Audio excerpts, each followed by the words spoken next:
কুষ্টিয়ায় চালের দাম এক মাসে ৩ দফায় কেজিতে বেড়েছে ৫ থেকে ৬ টাকা। মিনিকেট চালের কেজি ঠেকেছে ৮০ টাকায়। নিম্ন আয়ের মানুষের মোটা আঠার চালও বাজারে কেজি প্রতি বিক্রি হচ্ছে ৬০ টাকা।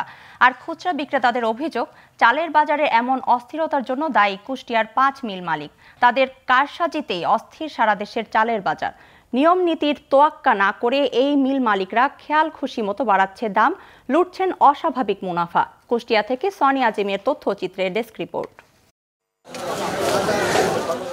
বাজারে বেড়েই চলেছে চালের দাম। প্রশাসনের অভিযান, শুল্কমুক্ত চাল আমদানির পরেও নিয়ন্ত্রণে আসছে না দেশের চালের বাজার। কুষ্টিয়ার বাজারগুলোতে চালের দাম গত এক মাসে ৩ দফায় কেজিতে বেড়েছে ৫ থেকে ৬ টাকা। সরু মিনিকেট চালের কেজি ৮০ টাকা। নিম্ন আয়ের মানুষের মোটা আটাশ চালও বাজারে কেজি প্রতি বিক্রি হচ্ছে ৬০ টাকায়।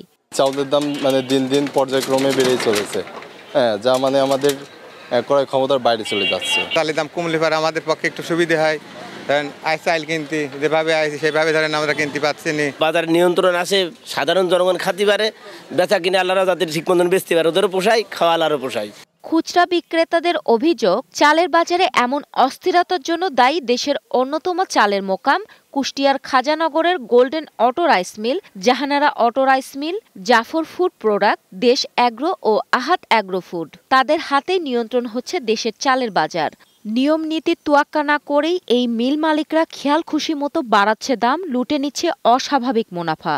বর্তমানে যে প্রেক্ষাপট, তাতে দেখছি প্রত্যেকটা চাউলই দাম বেশি। কেজি প্রতি ৮ টাকা ৯ টাকা চালের প্রতি বেশি। আমরা বিক্রি করতে খুব ঝামেলা হচ্ছে, কাস্টমারকে জবাব দেওয়া লাগছে। এ বিষয়ে অভিযুক্ত মিল মালিকরা কথা বলতে রাজি হননি। তবে গোল্ডেন রাইস মিলের ম্যানেজার জানান, কোন মিল কী দামে চাল বিক্রি করছে তা জানা নেই তার। বেশি দামে ধান কেনার কারণেই তারা চাল বিক্রি করছেন বেশি দামে। যে দামে ধান কিনে ধানের উপর আমরা বেসেস করে আমাদের ক্রেতারা যাতে লস না হয়, এজন্য সেই পরিমাণে আমরা মার্কেটে রেট দিই। বাজার দেখভালের দায়িত্বে থাকা কর্মকর্তারা বলছেন, বিষয়টি নজরে এসেছে তাদের। শিগগির এসব মিলারদের বিরুদ্ধে ব্যবস্থা নেওয়া হবে। তাদেরকে সুযোগ তো বারবার দেওয়া হয়েছে, যদি তারা এই সুযোগ অ্যাভেল না করে তাহলে কিন্তু তাদের আমরা আবার সিল করার পথেই হাঁটবো, এবং এটা যথাযথভাবে আমরা মানসিকভাবে প্রস্তুতি নিয়েছি। ছোট বড় মিলিয়ে কুষ্টিয়ায় ৩০০ থেকে ৩৫০টি চাল কল রয়েছে।